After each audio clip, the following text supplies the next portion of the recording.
Before we begin, I have just one request. Put on your headphones, turn off the lights, and let the world outside fade away.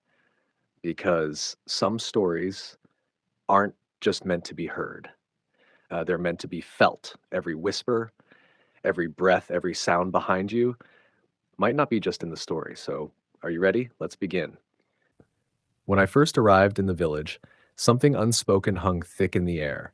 The rustling leaves, the crunch of my boots over dry pebbles, it all felt like the moaning of an ancient soul. The village was called Jhadkuli, a small, secluded place nestled between brooding hills where time seemed to have frozen. I was there because of a letter, my grandmother's last will. She had sent it before her death. It simply read, "Come to my village. My secret is still incomplete." I had always held my grandmother closest to my heart. After my parents died in a car crash, it was she who had raised me with love and fierce protection.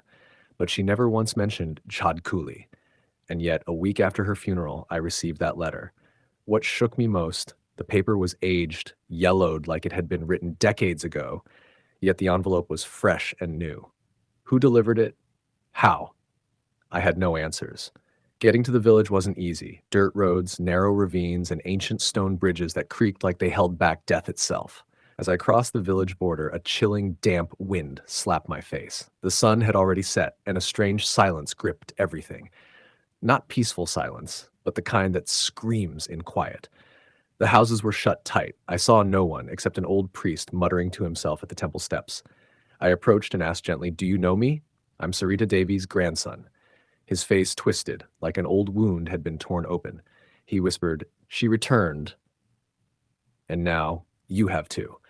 Run, son, run from this place. She's waiting for you." I had no idea who she was. That night, I reached my grandmother's house, a crumbling mansion on the edge of the village. The silence inside screamed. When I pushed the door open, it creaked like a creature turning in its sleep. Dust blanketed everything, but the walls still bore my grandmother's photos. At the center, the prayer altar stood intact, with scattered vermilion and a half-burnt oil wick, still faintly glowing. That first night in the house was unbearable. Sleep didn't dare approach. At midnight, I heard it, the sound of a woman weeping. A low, mournful cry. Closer and closer it came, until knock! The door creaked open on its own. No one was outside, but the floor bore wet footprints like someone drenched had just passed by. The next morning, I sought out the village elders. One of them, an old woman named Kashi, took me aside. Her voice trembled as she revealed, "Your grandmother was a powerful a seer and exorcist.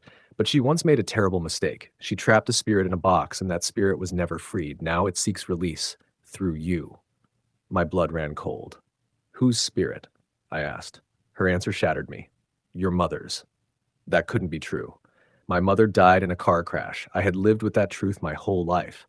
But Kashi pulled out an old envelope. Inside was a photo of my mother. Only her eyes were blood red and her lips smeared with crimson.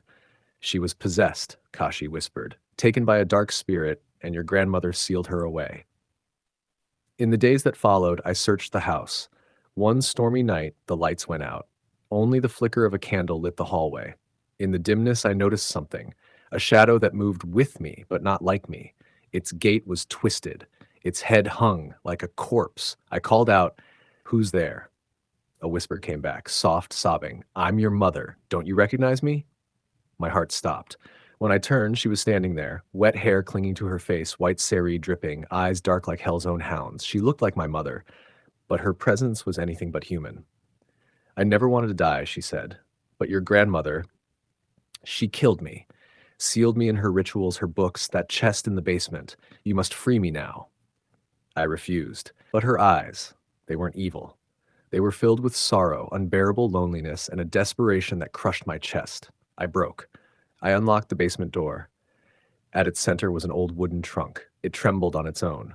I knew something ancient, something monstrous lay inside.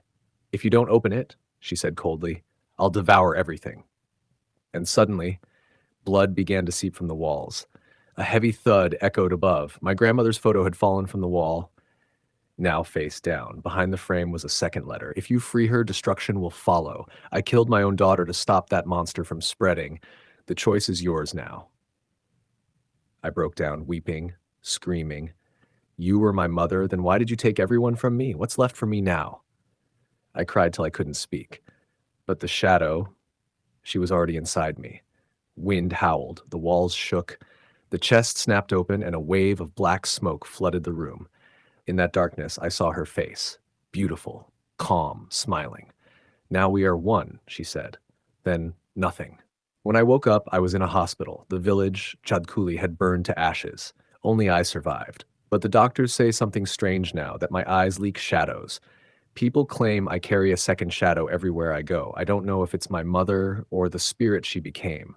But one thing is certain, some dusky stories never end. They live in shadows. They flow through tears, and they return in dreams. So if in the dead of night you feel a chill, if someone whispers your name when you're alone, know this. Some shadows still remember you. And when they come close, don't be afraid, because now you're part of the story too.